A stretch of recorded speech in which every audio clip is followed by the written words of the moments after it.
serving in the music ministry pretty much since the Sunday after we joined the church. Thank you, Lynette Barker.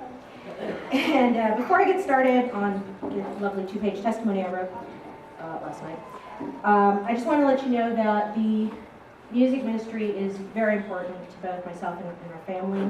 It's probably the one thing that we have consistently and constantly served on. We've been on a lot of other committees, and this is the one thing that we've always been on. So just let you know, that's where I'm coming from. So, here we go. In 2009, a group of scientists mapped the brain activity of a group of subjects while they listened to music using a scanning technique called an fMRI. And it was discovered that the region of the brain where the memories of our past are supported and retrieved also serves as the hub that links familiar music and memories and emotion. So for those less scientifically inclined, basically we link music with memory and feelings. That's why song can take us back to a high school dance, our first heartbreak, or even the moment when we decided to give our life over to following the teaching of Jesus Christ.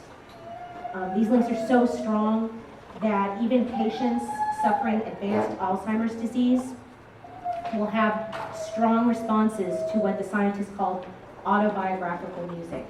It's that important. And just to kind of bring it back, I can remember the first song that I ever learned about Jesus and the problems that it eventually caused.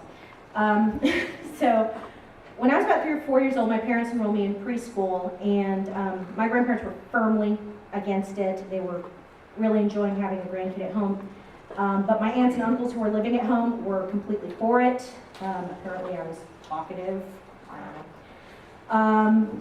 And so they ended up shopping around, and eventually we ended up at Jefferson Methodist in San Antonio. It's an older church.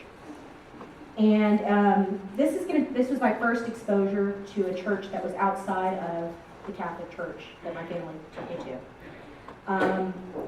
They weren't sure about it, but this school was willing to skip me a grade, and so they went with it. Music was part of the curriculum, so since the school was attached to the church, we were taught songs in the sanctuary itself, because that's where the piano and the organ were.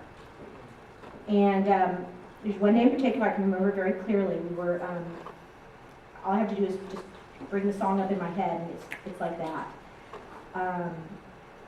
We had gone to the chapel, and I was sitting between my best friends, Christina Fay and Eric. And we had been arguing earlier in the day over whether or not Wonder Woman's lasso could make Superman tell the truth. Yeah, I've been like this a long time. And Christina said that it wouldn't work because Superman's an alien, and Eric is all magic is magic, and they've been fighting, and they wanted me to make a decision, and I was like, you guys, I want no part of this. So naturally, neither of them were talking to me. And so I was not in a really good place right then. I had a real hard time making friends, and these were the two people that, they were my best friends, and I just felt like they got me, and it was upsetting. So I was feeling pretty small, pretty miserable. And I remember what I was wearing. I had those little socks with pom-poms on the back? Awesome. And they were light blue because they matched my light blue Miss Piggy shirt, which was also awesome. We had peanut butter and apples for snack that day because I can smell the peanut butter. I can smell the musty hymnals. I can see the dust notes that were in the sanctuary. It's just that precise. And after taking a little time to get us settled, our teacher, Mrs. Green, she started our portable record player because that day we didn't have a music teacher for some reason. And the song that we were learning that day was Everything is Beautiful by Ray Stevens. I don't know if you know that. Everything is beautiful. Yeah, I still know it. And I really didn't understand it then because I was only about 4 or 5. But that song pretty much shaped who I was going to become. And it really impacted my faith journey. I mean, at that very moment, all I knew was that Jesus did love all the little children, including little weird me.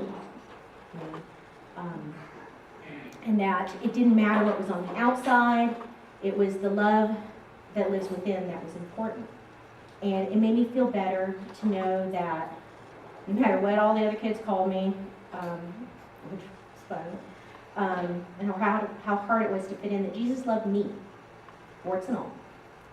And that song pretty much became a soundtrack for my life and my faith in a way I don't think I even really fully understand even now.